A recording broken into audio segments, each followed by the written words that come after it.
This whole amusement park, why? The Big Whoop Carnival was my most brilliant idea.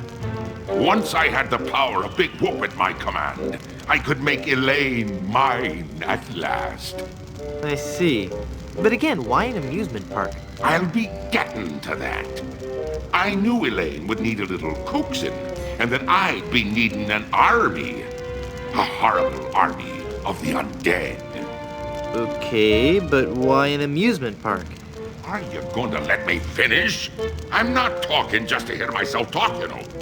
You're right. I've been rude. Please, go on. Everyone knows that the life of a seaman is a long, hard, lonely one. Sailors spend months longing for just a few days' leave. And you know what they're looking for as soon as they get into port, eh? Why, A family-oriented fun park. Oh, that.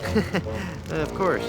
They come to take a ride on the giant roller coaster, the Great Monkey Mountain. They reach the top of the highest peak, and then hands in the air, screaming like monkeys. They plunge down the slope into a great stream of lava. That doesn't sound the least bit fun. Aye, it's not. In fact, it's downright unpleasant. But when they reach the other side, they're fitting warriors for my skeletal army of the damned.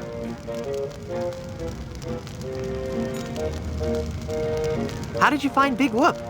That'd be a long story. Are you sure you want to hear it? Does the torture start after we're done talking here? Aye. Go on then. Back when I were alive, Elaine despised me. No. No, it's true. I can see that now. She didn't like me at all. But I were determined to prove me worth to her, you see. So, I set sail to find the legendary secret of Monkey Island. Been there, done that. Well, I did it first, you nefarious nudibranch. A few days after setting sail, me ship was caught in a terrible typhoon and was torn apart. I would have drowned, but some friendly sharks found me and set me ashore on Blood Island. There I was, marooned, with no hope of winning Elaine's heart. I thought me luck had run out, but one day a ship made port at Blood Island. 'Twas the ship of one Captain Marley, Elaine's own grandfather. I struck up a conversation with Rum Rogers Sr., first mate on the ship. And for the price of a few drinks, I learned that they had the map to the legendary treasure of Big Whoop. Although I had no ship and no money. Hold on. Can I sit down? Both my legs are going to sleep. Although I had no ship and no money, I planned to beat Marley's crew to the treasure and take it for myself. I didn't have the money to buy a new ship, but I still had my greatest asset. That your presence makes dumb people seem much smarter. But I still had my greatest asset. That indefinable LeChuck charm. One of the rich young debutantes on Blood Island was helpless against it. After a week with me, she would have followed me to the grave. Unfortunately for her, she didn't get the chance. I pried the diamond from her family's engagement ring and sold it to some cutthroat smugglers for the cost of a new ship.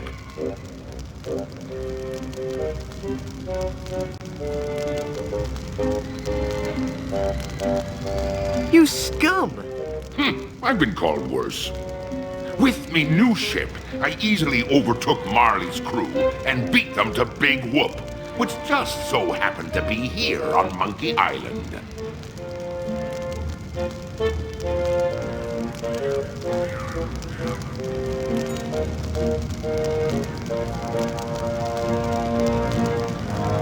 What is the secret of Monkey Island?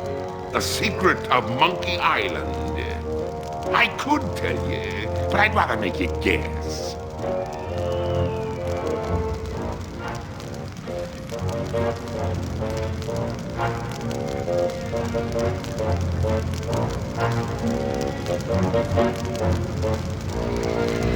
That a sequel can never be as good as the original? Lies! Filthy, dirty lies!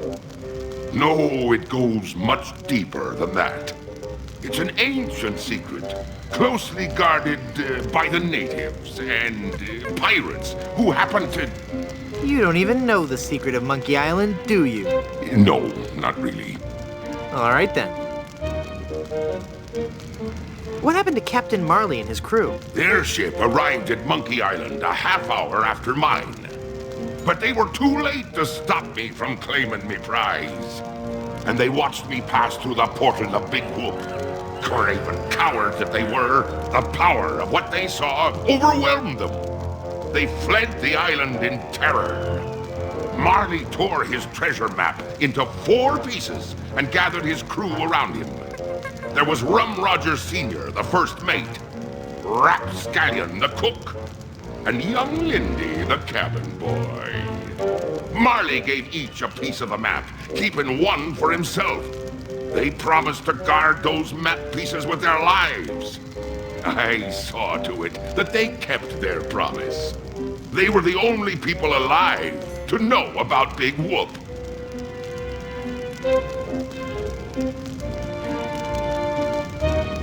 What fate befell Captain Marley? I ambushed him while he was racing in the America's Cup.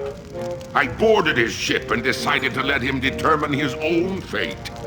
He could grant me his blessing to have his granddaughter's hand in marriage, or he could suffer a death more horrible than any of his crewmates. Well, what'd he say? Actually, he said quite a few things. Oh, the pain. Stop it, you're killing me. Some other things, I forget them all. I left him for dead and sent his ship into a whirlpool not even the most accomplished captain could escape.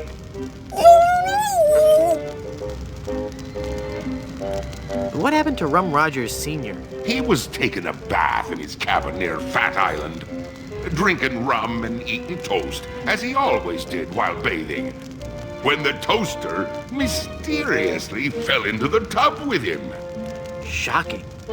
His son inherited the map piece, but was too much of a drunkard to understand its importance. What happened to Rapscallion, the cook? Rapscallion died in a flash fire in his weenie hut on Scab Island. That's right! I brought him back to life with a voodoo spell. I remember it so vividly.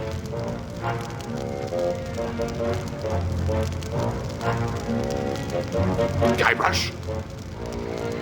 Guybrush? Oh, I'm sorry, I was miles away. What were you saying? I knew about Rap's absent-minded tendency to leave his gas burners on. So I arranged for a fully lit cake to be delivered to him on his 35th birthday. You can hear the explosion as far as Booty Island. That's horrible. Steamin' weenie indeed. What became of young Lindy, the cabin boy? Fearing for his life, he came to me and begged for mercy. In return for not revealing the location of Big Whoop, I let him live. As a sign of me gratitude, I gave him a fortune which he used to build a successful advertising firm. Once he had grown accustomed to his wealthy lifestyle, I returned to collect me debt. I delivered to him an account so demonically ill-conceived that it was doomed to fail. Gangrene and honey. Within a month, he was penniless and insane, a broken man. He sold everything he owned and got so desperate, he fell in with a traveling circus. He was killed when he was shot from a cannon without a helmet. No one could be that desperate. You're unbelievably ghastly and wretched. Oh, thanks.